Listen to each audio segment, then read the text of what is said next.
The Arcturian Group, June 16, 2013. Greetings, dear ones. Once again we come to speak to you of truth and love, which you are now taking to the next level. You are evolving quickly and the light on earth is rising, although you do not hear much of this on your news. Many are awakening and feeling a need to be free of the tyranny and bondage that up to now they have taken for granted.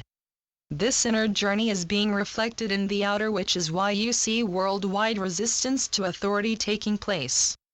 In general, most do not understand what is happening, but are being driven by an inner knowing that they are entitled to the freedom of having their voices heard and to live lives free from manipulation and strife.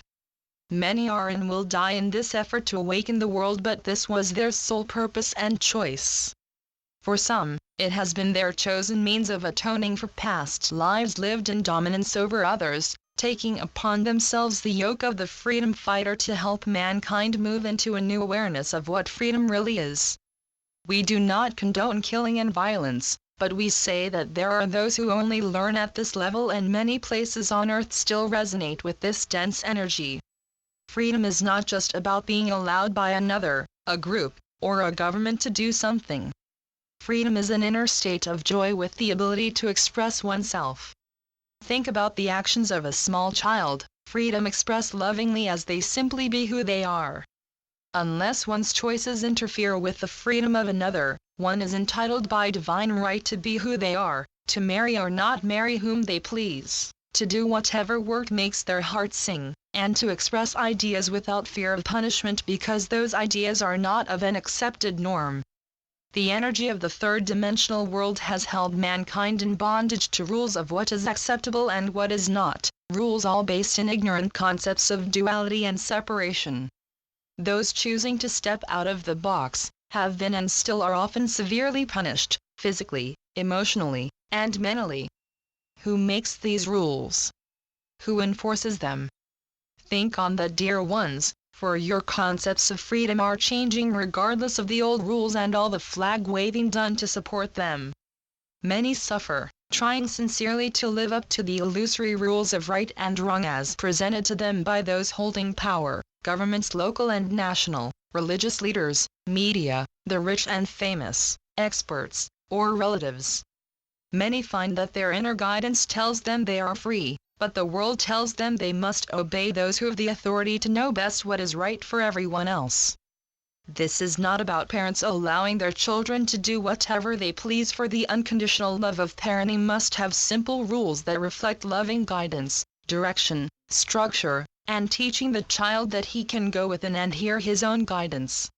Freedom is an innate spiritual right of every soul, for every soul is a spark of the divine, and only those ignorant of this truth would be so presumptuous as to believe that they could bind the divine. Freedom is all about the realization of who and what you really are, dear ones, and this truth is what you now see awakening in the world. Most acting out through violence do not consciously realize what it is they are responding to.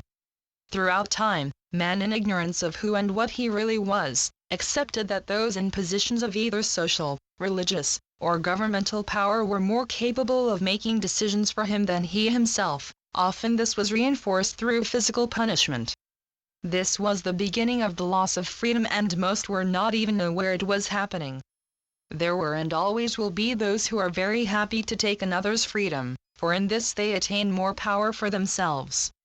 What is happening now is that mankind is beginning to remember. Freedom happens on a personal level first, then moves to the outer through words and actions. It may be that an individual who has always been told and thinks of himself as stupid, suddenly realizes that he is not stupid, perhaps less educated, but not less because of it. It may be that a wife and mother begins to realize that she too is entitled to have personal choices that may be different from her husband or children. Guilt begins to recede, and a new sense of strength takes its place. Many are abandoning traditional organized religion because the light has birthed the realization that one does not need someone else to tell them what to believe or what is right or wrong. They are being guided loudly and clearly from within. Mankind is becoming more and more aware of activities that hold him in bondage, often excused in the name of freedom. These ironic activities are being exposed more now because ascension light is illuminating the shadows at a level that no longer allows for secrecy and manipulation. You are observing the light exposing the dark, and yet those who would keep you in the dark kick and scream about the rightness of everything they do. Wake up, dear ones. As light begins to shine on the shadows, you will find that many of them involve concepts innocently accepted as necessary to your freedom. Some countries do indeed have much more freedom than others. In large portions of the Middle East, the divine feminine is still held in bondage, but that too must change, for reality is a balance of the masculine and the feminine energies. Both energies are necessary to make the whole, one is not better than the other. Both the masculine and the feminine aspects each carry unique gifts and energies that together manifest the divine idea designed and created in the beginning.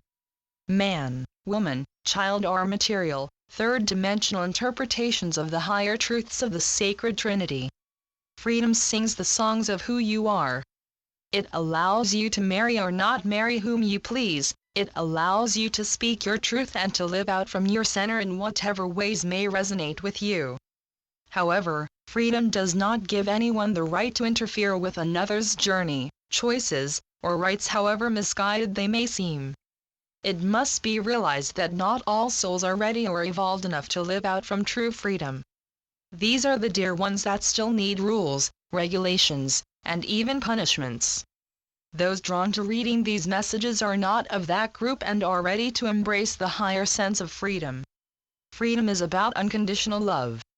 Freedom is about allowing your intuition based in the realization of your innate divine nature to guide your choices, thus allowing them to flow from within. Freedom is not about choices made under external pressures to conform. We are the Arcturian group. Channeled by Marilyn Raffaele. www.onenessofall.com